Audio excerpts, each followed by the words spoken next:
ನನ್ನಿಂದ ಸಾಧ್ಯವೇ ಎಂಬ ಪ್ರಶ್ನೆಯನ್ನು ನನ್ನಿಂದ ಸಾಧ್ಯ ಎಂದು ಬದಲಾಯಿಸುವುದೇ ಯಶಸ್ಸಿನ ಮೊದಲ ಹೆಜ್ಜೆ. Hello, good morning everyone. ಇವತ್ತು ನಾನು 3 ಮಂತ್ಸ್ ಪ್ಲೇಸ್ಮೆಂಟ್ಗೆ ಹೇಗೆ ಪ್ರಿಪೇರ್ ಆಗೋದು, ಹೇಗೆ ಕ್ರ್ಯಾಕ್ ಮಾಡೋದು ಕಂಪ್ನಿನ ಅಂತ ಹೇಳ್ಕೊಡ್ತೀನಿ. There is no secret.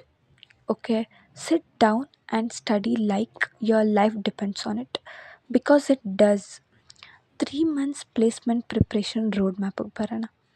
ಇದು ಬರೀ ತುಂಬ ಸೀರಿಯಸ್ ಆಗಿರೋ ಸ್ಟೂಡೆಂಟ್ಗಷ್ಟೇ. First DSA, projects, core subjects, communication skills, resume, social media ಎಷ್ಟು ಯೂಸ್ ಮಾಡಬೇಕು ಅಂತ, ಮತ್ತು confidence, off campus jobs, lead code, proof of work with GitHub. ಇದರಲ್ಲಿ ಫ್ರೀ ಸರ್ಟಿಫಿಕೇಷನ್ಸ್ ಮಾಡ್ಕೋಬೋದು, ಅದೆಲ್ಲ ನಾನು ಇದರಲ್ಲಿ ಮೆನ್ಷನ್ ಮಾಡಿದ್ದೀನಿ. ಇವತ್ತಿಗೆ ಇಷ್ಟೇ. ಟಾಟಾ, ಬಾಯ್.